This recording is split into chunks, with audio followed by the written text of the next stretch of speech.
So, slightly different setup of video. So you can see it's a different desk on the bottom now. Well, it's been a little bit since the last video. Apologize about that, but in this video we will be going over these two phones. Ignore the sticker on the back here. So this was my Samsung Note 20 that I got refurbished about a year and 2/3 ago, roughly, right? Okay. Paid $289 for it, if I remember correctly, and I did get it in refurbished condition. It's taken a couple more dings since then. And you know, when I got it, it was pretty much working as a brand new phone. But it being 5 years old now, and I got it refurbished and stuff. Um, it only lasted me about a year and a quarter. Um, and you know, for a refurbished phone, can you really ask for more? I mean, you can try to, and while I could have still used this thing, the the issues I was having with it, it was getting more and more annoying. Um, I'll get to the fingerprint sensor here in a bit. So this is what my next phone was, a Motorola Stylus 5G 2024. And honestly, for 300 bucks, that's what I got it for. Well, no, I didn't get it for 300, but with this, a 512 gigabyte micro SD card and a case, it ended up being 300. But you know, I bought an unlocked version, right? Okay. What is my camera doing? I've never seen the S9 camera do that before. That's the phone I had before this was the S9. So, I've never seen I've never seen that camera. I've never seen that do that before. That's weird. Anyway, we know me. I don't put guts in my videos. We're just gonna keep it rolling. Um, so I paid, I believe, $290 for this phone. Uh, year and 2 quarters ago, and then I paid. I want to say. I want to say it was 220. I want to say I paid 220 for this phone. And honestly, for the price, it's not bad. This phone is 5 years old, and it was $1,000 brand new MSRP in 2020. This phone, like I said, 220 bucks, brand new. The CPU has the same number of cores but slightly slower. So, you know, the CPU in this thing is still slightly slower than this one from a 5-year-old phone. But honestly, with how good phones have been getting, it's fine for me. The graphics chip in this one is a little bit better than what's in here, so that was nice. And that's wild that a graphics chip and a $220 phone in 2025/24 can outdo a graphics chip that was in a $1,000 phone in 2020. That's just crazy to me. Um, and the main reason I went with the Stylus 5G is because during the winter, I typically have gloves on, and having the stylus be there um, is just it helps me out a lot. Along with the times of, like, you know, just random moments where I could use a stylus. Now, of course,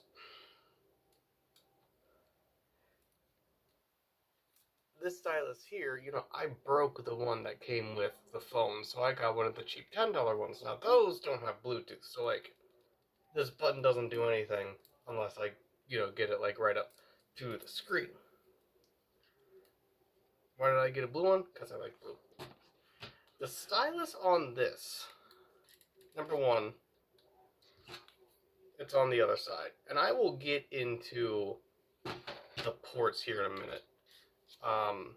But, you know, if I pull this out, same thing, right? And if we look at the tip here, okay, let's go ahead and look at the tips on both of them. This one I've worn down quite a bit, but it's also a cheaper tip. Let's see if I can get it to. There we go. See, that one's a bit of a cheaper tip, but it's gotten worn down. Now, instead of the plastic or felt that they would use on the Samsung ones, right? I can get this to kind of focus here. This one is actually like a fabric. And honestly, I like how this one feels more on the screen. I also think the pen just overall feels a little more fluent. Like if you, I can get this focused down here. It's a beveled shape the whole way around on this pen, right? Okay. On this pen, we have flat spots on each side and then a bevelment. This one just feels like a slightly more of a fluid motion, slightly more like a pen or a pencil, right? This one has flat spots. You know, it doesn't feel as much like it. That being said, we're being nitpicky here, right? Okay, and of course, you know, that doesn't work on this one. That doesn't work on that one, obviously. Um, but and with both of them, if you wanted to, you could click them back into place, and then just you know, just like that. Or you could put them in and then clip them close. It legitimately doesn't matter. As far as battery life goes, right, I believe this one has a 4,300 milliamp battery. This one has a 5,000 milliamp 100-hour battery, or however you're supposed to say it. This thing, in theory, even when this was brand new, this thing was going to last longer. And honestly, I have been absolutely thrilled with the battery life of this guy. Let's go ahead and get into the ports. This one has a SIM card slot and a USB-C. $1,000 in 2020. I want to make that clear. $1,000 in 2020. $220 in 2025. You get USB-C, the S Pen, not the S Pen, the stylus, a headphone jack. You get a SIM card slot. Where's it at? You get a SIM card slot and a micro SD card that I believe can support up to 1 terabyte. This thing has 256 gigabytes internal, along with the 512 gigabyte SD card that I went ahead and put into it. This one has 128 gigs, not expandable. I thought it was enough at the time. I was constantly running into issues with running out of storage because of all the stuff that I like to keep on the phones. Let me tell you my biggest annoyance about this phone right here. Okay.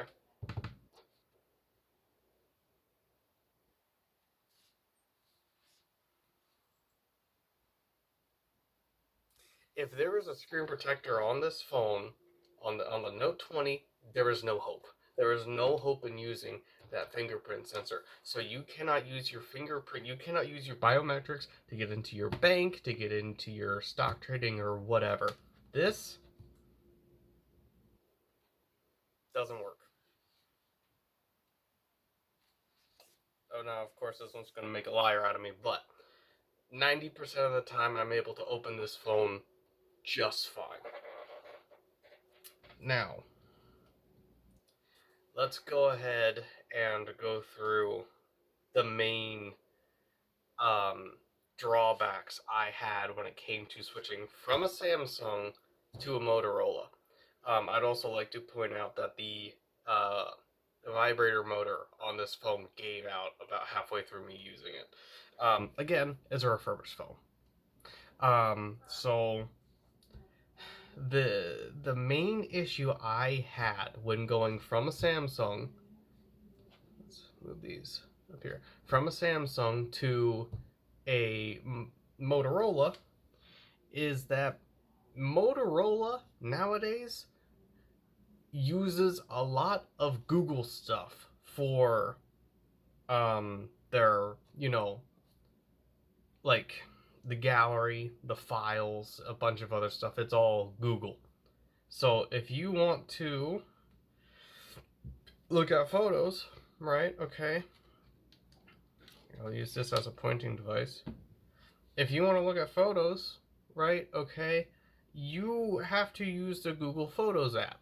And I don't want Google to have access to that kind of stuff, or at least have as easy of access to that kind of stuff. So you have to download third-party apps for stuff that Samsung just gave you, right? You know, they gave you a gallery app, right? Okay, they gave you a Samsung gallery app. They gave you um the Samsung keyboard, right? You know,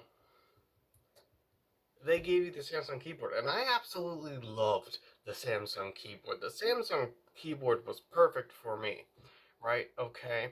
But on the Motorola, you have to, if you don't want to use the Google version of the app, then you have to go through the App Store, find an app that hopefully doesn't have too many ads. Because every app has ads now, every single one of them.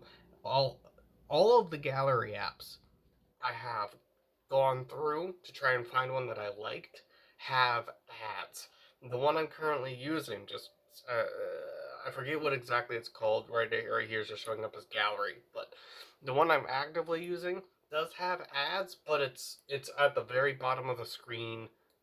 If you're trying to watch a video, you know, it'll show an ad after the first video, and then you can watch as many videos as you want on the app, and it's fine, right? Okay. Um, so yeah, that is the first drawback from going from Samsung to Motorola, is that currently Motorola uses a bunch of the Google apps for just normal device use, whereas the Samsung device has a bunch of Samsung apps for the normal device use. And if you're not used to going from one to the other, it can be a real pain in the rear end. Um, that being said, the keyboard I ended up going with is Swift Key. As you can see, while it's not exactly the Samsung keyboard, um, it's close enough for me. And full honesty, I absolutely wish I could just download the Samsung keyboard and put it on the Motorola. But of course, it's Samsung. They're not gonna let you do that. If I had it my way, I would have just kept using all the Samsung apps that I from here and use them over here on the Motorola, just because I don't like change that much. I like, you know, having stuff stay the same. So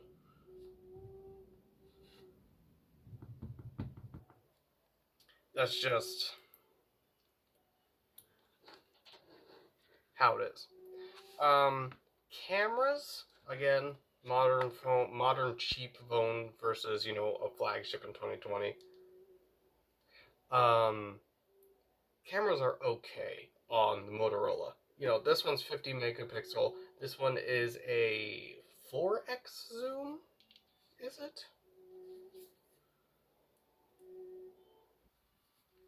Let's see here. Two. Can go more. Okay, that one's an 8x zoom, and this one I believe is 30. Yes, 8x zoom versus 30. This one has 3 lenses to go off of. This one has 2. If I zoom all the way out, this one goes out 2.5. This one also goes out 2.5. So it seems like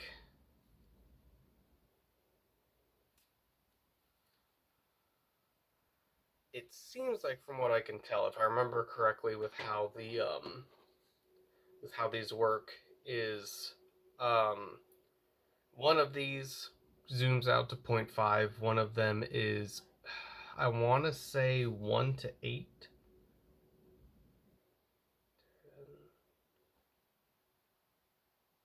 It might be 1 to 10, and then the telephoto takes over for the 30 zoom, if I remember correctly. This one,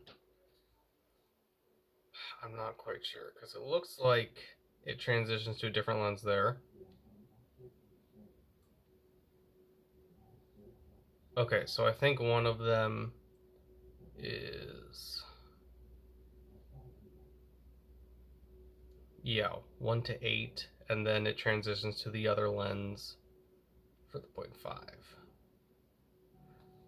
So that's what seems to happen there. And both of these lenses are okay. The autofocusing is not great, but it will get there eventually. So this one, we are in the whatchamacallit, transition to the other lens, zoom in to,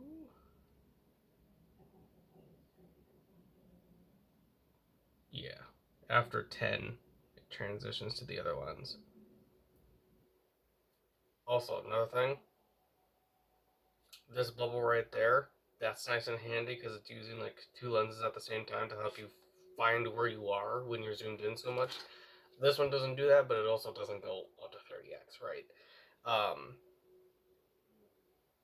You know, and the quality, if I remember correctly, I want to say it's 4K at 30 FPS or something like that. It might be 4K at 60 FPS. I can't remember, but that's why this phone is used to film stuff for the YouTube channel now. You know, that is one of its sole, or actually, that is this phone's sole purpose, is to film stuff for the YouTube channel now. Obviously, right now, I'm using the S9.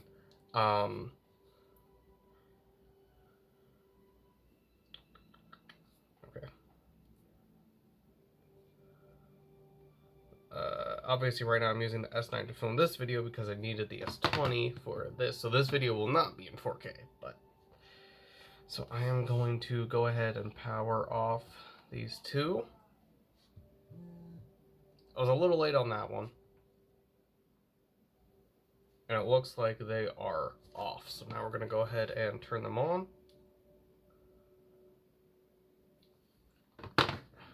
And I fully expect this one to turn on first. This one didn't turn on, did it? No. Okay. I'm going to have to rerun that. Hold on. Alright, so here we go. This time it should work fine. We are timing this from, you know, when you push the button, right? Not when the phone begins starting, right? So here we go. Okay. Now I fully expect the Samsung to start up first. And while these are doing their thing, right, we're going to go over here and talk about cases. The cases for the Motorola 5G 2024, right, okay. It's not a great selection. This is what I went with. Huh. Okay.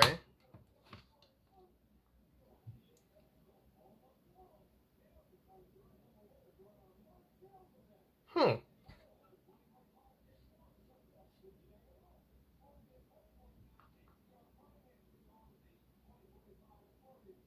Interesting. Okay. I was fully expecting this one to take longer. Usually it does. Guess it's just trying to show off this time. But typically, when it comes to starting up a phone and app, this one is a little bit slower, but guess it wants to prove me wrong right now. But for when it comes to cases for the Motorola stylus 5G 2024, the options are not that great. This is what I ended up going with, right? Okay. And honestly, it's because I wanted a blue case to go with the red phone. I didn't want to get the tan one. I wanted the red one because the tan one was just ugly.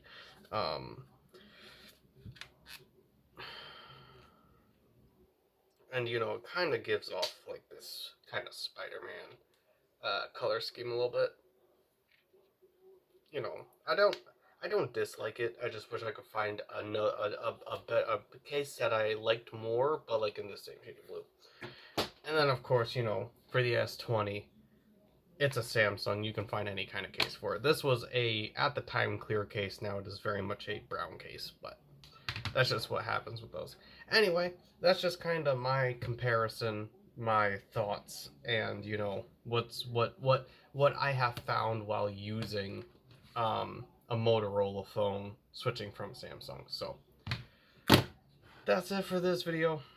Hope you guys enjoyed. Please subscribe if you want to see more videos like such. I know we've kind of, gone away from trains in the last video, or in the last couple of videos. Well, we got trains for the next video. We have trains for the next video. Gonna go over my new MBTA acquisitions, right, which is the last road I needed for the corridor. So yeah, that'll be awesome. Hope you guys enjoyed. Please like and subscribe, and we will see you in the next one. Have a good one.